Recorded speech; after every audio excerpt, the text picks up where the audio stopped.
Բարև ձեզ, Ստեփան Գրիգորյան YouTube-յան ալիքի մասնակիցներ, ողջունում եմ ձեզ բոլորիդ, այսօր դեկտեմբերի 21-ն է, մենք շարունակում ենք մեր աշխատանքը,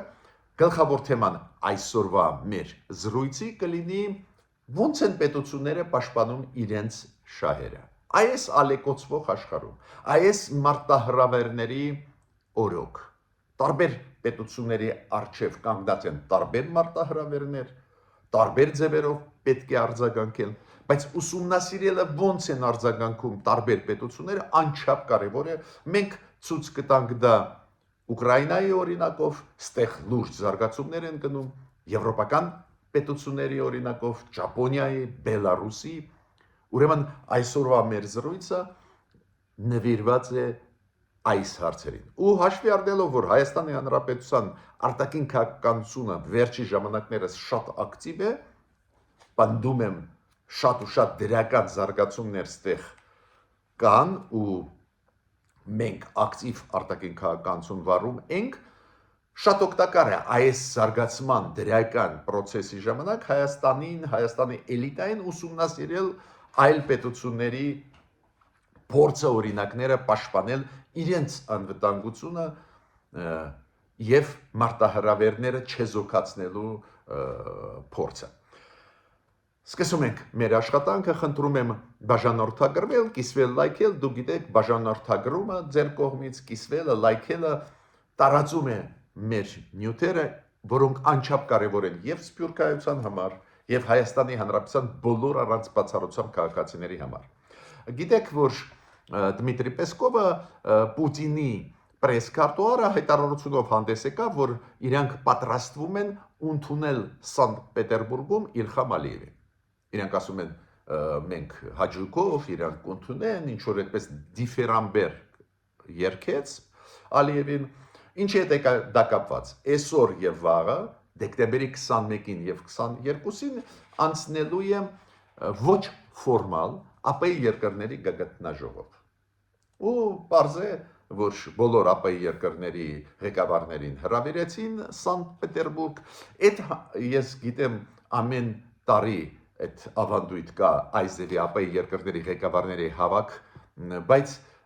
ես ինչքան գիտեմ, այս տարի պլանավորվում էր մի քիչ ավելի ուշ, դեկտեմբերի վերջերին, բայց հիմա անցնելու է այսօր վաղը։ Հիմա կգնա Նիկոլ Փաշինյանը, թե ոչ, ինչքան հասկանում եմ Նիկոլ Փաշինյանը կգնա, բայց գոնե իմ աչքերից չեմ տեսել ինչ որ իմ աչքերով չեմ տեսել ինչ որ հաղորդագրություն պաշտոնական դրա հետ կապված Նիկոլ Փաշինյանը կգնա թե ոչ, ինչքան հասկանում եմ ինքը կգնա Սանկտ Պետերբուրգ, նորից կրկնում եմ այն միտքը, որը անընդհատ ասում են, որ սրտովս չի գնալ Մոսկվա, Սանկտ Պետերբուրգ, ես համարում եմ դա ռիսկային է մեր վարչապետի Նիկոլ Փաշինյանի համար, հետո միշտ լինում են բացասական հետևանքներ, բայց մյուս կողմից մեր կառավարությունը հաշվի է առնում ռեալությունները։ Կան հանգամանքներ, որոնք ստիպում են, որ մեր ղեկավարները պարբերաբար գնան Ռուսաստան։ Իմ սրտով չի, քանի որ ես համարում եմ, որ բարի բուն իմաստով կա վտանգներ այդ մասնակցությունից ու խորհուրդ չեմ տալիս մասնակցել, բայց նորից կրկնում եմ, դա շատ կարևոր է ասել ձեզ բոլորիդ, կան ռեալություններ։ Հիմա այսօր էլ մեր զգալի մասը առևտրի Ռուսաստանի հետ է, այսօր էլ շատ ու շատ կախվածություն կա, թուլանում է կախվածությունը Ռուսաստանից քայլ առ քայլ, բայց ինչ որ բաներ ստիպում են մեր ղեկավարներին գնան պարբերաբար գնալ Մոսկվա կամ Սանկտ Պետերբուրգ։ Հիմա Ճապոնիայի օրինակով ուզում եմ ցույց տալ ոնց են պետությունները արձագանքում մարտահրավերների։ Նու այն որ Միացյալ Նահանգներ Չինաստան բավական լարված են հարաբերությունները։ Այն որ Ճապոնիա Չինաստան կան խնդիրներ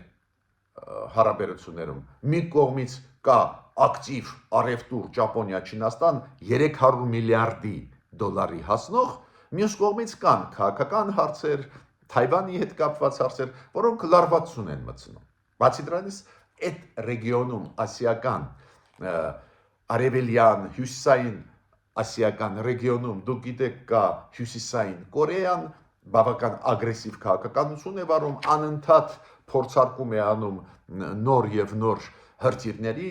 կան լուրջ կասկածներ, որ իրանք ունեն միջուկային զենք, ու պարզ է դա մարտահրավեր է Ճապոնիայի համար։ Ու Ճապոնիայի հիմա գնում են քննարկումներ ոնց պաշտպանվել։ Էդ էլ հաշվի առնելով Դոնալդ Տրամփի քաղաքականությունը, երբ որ ինքը իր դաշնակիցներին Եվրոպայում այլ դաշնակիցներին ասում է ես ձեզ չեմ պաշտպանի, դուք ինքներդ ծախսարեք, պաշտպանեք իրերը։ Ու դա արձագանք ստացավ Ճապոնիայում, Ճապոնիայի կառավարությունը հիմա քննարկում է տարբեր հարցեր, ուզում են թարմացնել իրենց ռազմավարական անվտանգության կոնցեպտը ու պատկերացնում եք Ճապոնիան միշտ հարգում էր 3 սկզբունքներ. չունենալ միջուկային զենք, չարտադրել միջուկային զենք ու չբերել դրսից միջուկային զենք Ճապոնիա։ Ու հիմա լսվում են ձայներ նաև նոր վարչապետի կողմից, նոր ընտրված վարչապետի կողմից, Սանայե Տակաիցի, որ այդ սկզբունքների հետ կապված հարգանք շարունակվի, բայց գոնե մեկ սկզբունք հիմա սկսենք քննարկել դրսից բերելու հնարավորություն միջուկային զենք։ Նու խոսքը գնում ամերիկյան միջուկային զենքի։ Ինչու Ճապոնիան, որը միանշանակ խաղաղասեր պետություն է, միանշանակ խաղաղությունը իրենց համար կարևորն է, միանշանակ կտրականապես դեմ է պատերազմների։ Ու այդ պետությունը հիմա ստիպված է մտածել ոնց պաշտպանվի հնարավոր մոտ ապագա վտանգներից, քանի որ վտանգները շատ են, ալեկոծվող աշխարհ է, Միացյալ Նահանգների քաղաքականությունն էլ փոխվում է, հզորանում են իրենց հարևանները ու սկսեցին մտածել, միգուցե իմաստ ունի սկսել քննարկել օրինակ դաշնակից պետությունից բերել տեղադրել Ճապոնիայում միջուկային զենք։ Դա արձագանք է։ Իմիջիայլոց Ռուսաստանը նույն պահին արձագանքեց այս քննարկումներին, որոնք հիմա գնում են Ճապոնիայում։ Նույն պահին Ռուսաստանում արձագանքեցին, ասացին մենք շատ բացասական ենք նայում այն հնարավորությանը, որ Ճապոնիայում կարող է տեղադրվել օրինակ ամերիկյան միջուկային զենքը։ Տեսեք ոնց է։ Ճապոնիան արձագանքեց վտանգներին, նույն պահին Ռուսաստանը արձագանքեց, քանի որ Ասիայում Ռուսաստանն էլ խաղացող է, պարզ է։ 8 երկիր Եվրոմիության եւ ՆԱՏՕ-ի անդամ, 8 երկիր։ Շվեդիան, Ֆինլանդիան, Լեհաստանը, Էստոնիան, Լատվիան, Լիտվան, Ռումինիան եւ Բուլղարիան համատեղ հռչակագրով հանդես եկան։ Պատկերացնում եք 8 երկիր Եվրոպական միության անդամ եւ ՆԱՏՕ-ի անդամ։ Ու իրանք ասացին, որ քանի որ Ռուսաստանը ագրեսիվ քաղաքականություն է վարում ու նայում է մեր երկրների վրա որպես բուֆերային գոտի, այլ ոչ թե որպես անկախ պետություն, դա մարտահրավեր է մեզ համար ու մենք միավորվում ենք մեր անվտանգությունը ուժեղացնելու համար։ Միաժամանակ ասեցին, բոլոր ջանքերը ՆԱՏՕ-ի շրջանակներում մենք ընդունում ենք, շնորհակալ ենք, համագործակցում ենք, բոլոր ջանքերը Եվրոմիության ընդունում ենք, բայց մենք 8 երկրներս առանձին քայլեր կանենք մեր անվտանգությունը ուժեղացնելու։ Ինչի հետ է կապված։ Մենք բոլորս գիտենք, օրինակ նույն Ֆինլանդիան, Լեհաստանը, 3 բալտյան երկրները ունեն ցամաքային սահման Ռուսաստանի հետ ու մտավախություններ ունեն։ Նու գոնե այսօրվա Ռուսաստանի քաղաքականությունը շատ ագրեսիվ է, անընդհատ իրանց օդային սահմանը խախտում են, ցամաքային սահմանը խախտում են ու իրանք չեն հավատում, որ Ռուսաստանը այդպես կկանգնի էլի Ուկրաինայում կամ ինչ որտեղ։ Ու իրանք արձագանքեցին։ Պարզ է դա աղազանգ է նաև ՆԱՏՕ-ին, նաև Եվրոմիության, ովքեր պարզ է համատեղ աշխատում են, աջակցում են, ՆԱՏՕ-ի զորքերը կանգնած են գրեթե բոլոր այս իմ թվարկած 8 երկրներում, նաև հայտվում ամերիկյան զորքերը, կանադայի զորքերը, օրինակ ամերիկյան մեծ կոնտինգենտ կանգնած է Ռումինիայում եւ Լեհաստանում, այդ գաղտնիք չի, գերմանական կոնտինգենտը կանգնած է Լատվիայում, օրինակ եմ ասում։ Միտքս ինչու՞մ է։ Տեսակ այդ պետությունները պաշտպանված ՆԱՏՕ-ի անդամ կարծես թե, բայց տեսնում եմ նոր մարտահրավերներ, որոնց համար պետք է պատրաստվել։ Տրամպը, դուք գիտեք Դոնալդ Տրամպը պարբերաբար սիրում է հայտարարություններ անել, այս անգամ արեց հայտարարություն կապված բանակի հետ Միացյալ Նահանգների, ասեց, որ ամենահզոր բանակ ունենք, բայց դա պատահական չի, որ Դոնալդ Տրամպը ասեց։ որ ամենահզոր բանակ ունենք աշխարհում։ Քանի որ Պուտինը մի քանի օր առաջ ասաց, որ ռուսական բանակը ամենահզորն է։ Հիմա Դոնալդ Թրամփը պատասխանում է։ Ու պետք չի մտածել, որ դա էմոցիոնալ մենակ պատասխանն է։ Զգուշացնում են իրանք Պուտինին, այն ամենից դու իմացի քո տեղը, էլի։ Կամ Բելարուսը։ Բելարուսի բռնապետը պարոն Լուկաշենկոն ինքնակոչ նախագահ, այդ մեծ գաղտնիք չի, ոչ Եվրոպան իրան ճանաչում է, ոչ էլ Ամերիկան, բայց ինքը նայեք ինչ ճկունը, բանակցությունները վարում էր ամերիկացիների հետ, բաց թողեց քաղբանդարկյալներին, որ մի քիչ գործոն դառնա, ամերիկացիք դա գնահատեցին, Տրամպը իրան գոված, հիմա ինքը ավելին է ուզում, ինքը ուզում է ունենալ հեռախոսազրույց Դոնալդ Տրամպի հետ։ Ինչու ուզում է ունենալ, որ դուրս գա իզոլյացիայից, մեկուսացումից, քաղաքական, դիվանագիտական։ Ինքը մեսեջ ուղարկեց Տրամպին, ինքը ասեց ես Մադուրոյի հետ, Վենեսուելայի նախագահի հետ լավ հարաբերությունների մեջ են, կարող եմ համոզել, որ ինքը դուրս գա Վենեսուելայից, ընտանիքով գա Բելարուս, լավ իրանք ընդունենք, ու իմացի Տրամպ, բայց այդ հարցը ես ուզում եմ քեզ հետ քննարկել։ Դες Լուկաշենկոն ասում է ես կկարողանամ Մադուրոյին համոզել, ոչ թե հակադրվել քեզ ու դու ստիպված լինես պատերազմական գործողություն ծավալել, մինուսներ աշխարհով մեկ ստանալ, այլ ազատել քեզ այդ բեռից ու բերել Մադուրոյին։ Դες Լուկաշենկոն ուզում է, որ Տրամպը իրան զանգի, իր հետ քննարկի այդ հարցը։ Միտքս ինչու՞մ է կայանում։ Նայեք, այս ծանրագույն վիճակում այս դիկտատորը, բռնապետը Լուկաշենկոն փորձում է մանևրել ու դուրս գալ քաղաքական իզոլյացիայից։ Ես հասկանում եմ, Հայաստանը գնում է դեմոկրատական ճանապարհով ֆորմալ տեսանկյունից այդ օրինակը մեզ հետ կապ չունի, մենք ժողովրդավարության ճանապարհով ենք գնում, մենք զարգանում ենք, Եվրոպայի հետ աշխատում ենք, Միացյալ Նահանգների հետ աշխատում, բայց այնուամենայնիվ այդ օրինակները հետաքրքիր են։ Նույն Լուկաշենկոն ուզում է օգտակար լինի Մադուրոյի հարցով Վենեսուելայի ու դրա շնորհիվ հերախոսազրույց ունենա Տրամպի հետ դուրս գա իզոլյացիայից։ Հիմա դες ասեմ, որ ամերիկացիք ուժեղացնում են բլոկադան, շրջափակումը Վենեսուելայի, օդը փակեցին, հիմա ծովը փակեցին, դու գիտեք անընդհատ ամերիկացիք ոչնչացնում են այն նավերը, որոնք տեղափոխում են թմրադեղերը Վենեսուելայից դեպի Ամերիկա, դեպի այլ երկրներ։ Հիմա իրանք նաև ձերբակալում են լցանավեր, տանկերներ, որոնք նավթ են տեղափոխում, վերջինը երեկել ու մեծ հիմա աղմուկ է գնում, բավական լուրջ է գլխավ ցավանքը նաև Տրամպի համար։ Հիմա Ուկրաինայի հետ կապված։ Ուկրաինան էլ պայքարում է իր շահերի համար, ճիշտը ձեզ ասեմ, ծանրագույն վիճակում գտնվելով լավ էլ պայքարում են Դոնալդ Տրամպը իմիջիալոց արձագանքեց այս վերջի ժամանակվա բանակցությունները Բերլինում, որոնք գնում էին միջ այդ Ֆլորիդայում, հիշում եք, բանակցությունները Մոսկվայում Պուտինի հետ, բանակցությունները ուկրաինացիների հետ ու Բերլինում դեկտեմբերի 16-ին Եվրոպա, Ամերիկա ու Ուկրաինա բանակցություններին։ Այդ մեծ process է գնում, հիմա Դոնալդ Տրամպը ասաց, որ այդ բանակցությունները եվրոպացիների, ուկրաինացիների հետ վատը չէր, մենք նայում ենք դրական, բայց հիմա զգուշավոր է Տրամպը։ Ինքը ասում է, գիտեք, ռուսները համաձայնվում են, հետո հետ են կանգնում, ուկրաինացիք համաձայնվում են, հետո հետ են կանգնում։ Հիմա ինքը սկսեց զգուշավոր լինել, քանի որ իր իմիջին դա շատ է խփում, երբ որ ինքը լավատեսորեն խոսում է, հետո ոչ մի բան չի ստացվում։ Հիմա Տրամպը խոստովանեց, որ կոնտակտներ ուներ վերջի ժամանակներս Պուտինի հետ։ Հիմա Ռուսաստանը այս բանակցային process-ի ժամանակ ոնց է մանևրում Ռուսաստանը։ Հիմա գիտեք, Ռուսաստանը պահանջում է, որ Դոնբասը վերջնականորեն Ուկրաինան հանձնի, լկտի պահանջ է, բայց պահանջում է Տրամպը աջակցում է Ռուսաստանին, ասում է, հա, ճիշտ է, դուրս եկեք, այդտենց էլ կկորցնենք, դուրս եկեք, Տրամպը ուզում է, որ խաղաղություն լինի, ու այդ նյուանսները Տրամպին չեն մտահոգում, բայց Ուկրաինան ինչի պետք է իշխանությունը իրանց տարածքից կամավոր հանձնի, բայց Պուտինը կոշտ դիրքորոշում ունի։ Բայց ուկրաինացի գտան ձև պայքարելու եվրոպայցիների միջոցով ինչ են ասում Տրամպին, ու այդ բանակցությունները հենց Բերլինում է հենց դեկտեմբերի 16-ին։ Այդ բանակցությունները նույնիսկ Տրամպը գոված։ Եվրոպացիք ինչ են ասում։ Լավ, ասենք Ուկրաինան գնում է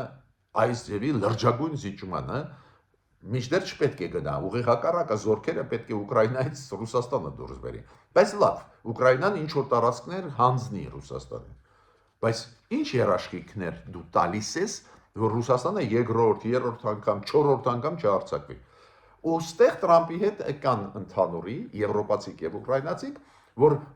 եվրոպական զորքերը պետք է մտնեն Ուկրաինա։ Օդը պետք է պաշտպանեն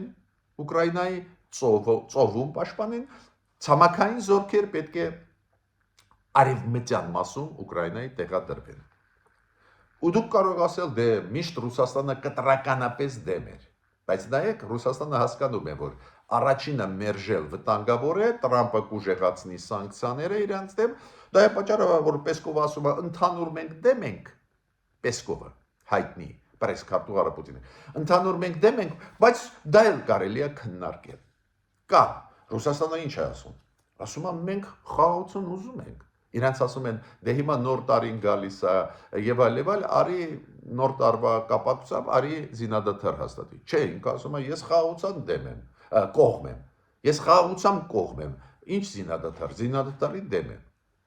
Նայեք, երկու նախադասություն իրար հակասող։ Հիմա մարդը, որը կարդում է առաջին նախադասությունը,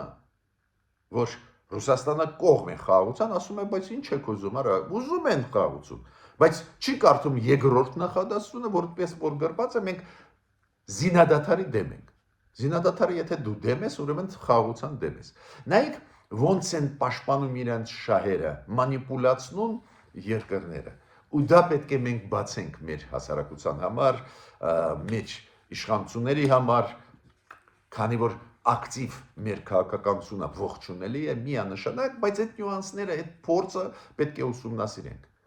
Մենք էլ անցել ենք շատ ծանր փուլ 5 տարի առաջ, 4 տարի առաջ,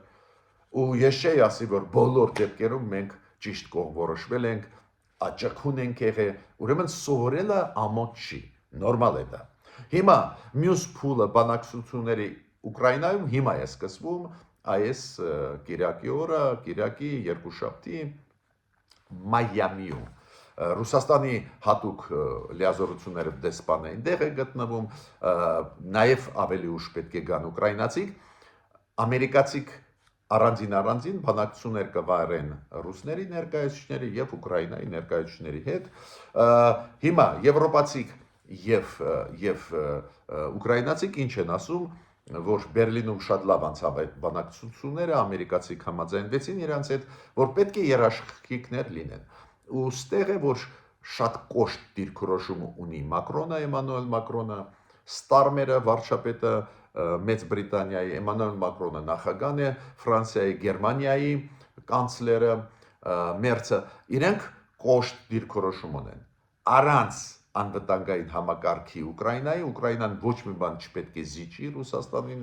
ոչ էլ պետք է Դոնբասը հանձնի, ոչ մի բան չպետք է անի, միջև երաշխիքներ չտան։ Ու այդ հարցերը Ուկրաինան պետք է լուծի, բայց համաձայնվի, բայց ասում են միջև երաշխիքներ չլինեն, ոչ մի բան չպետք է լինի։ Շատ կարևոր է դա, ես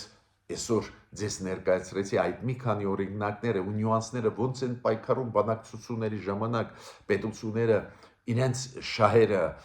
պաշտպանելու։ Նայեք Զելենսկին ինչքան ճկուն գտնվեց։ Տրամպը միանշանակ վերջի 1 ամիսը պրո-պուտինյան քաղաքականություն է վարում։ Ասում է Դոնբասը պետք է հանձնենք, Դոնբաս դուք հասկացաք Դոնեցկի եւ Լուգանսկի մարզերը։ Մի մասը Ուկրաինան դեր պահում է։ Այդ պետք է հանձնենք, Դոնալդ Տրամպը ասում է, եւ ասում է պետք է ընտրություն անցկացնենք։ Դա Պուտինի պահանջն է։ Դուք կարող եք նույնիսկ մեկ կարող եք նեղանալ Դոնալդ Տրամփի ես բերում Պուտինի պահանջները։ Բայց այդպես է, հիմա ռեալությունը դա է։ Հիմա Ուկրաինան պարզ է դիմադրում է մի կողմի, չի համաձայնում, բայց մյուս կողմից ասում է լավ, այ եթե համաձայնենք, ինչ է լինելու։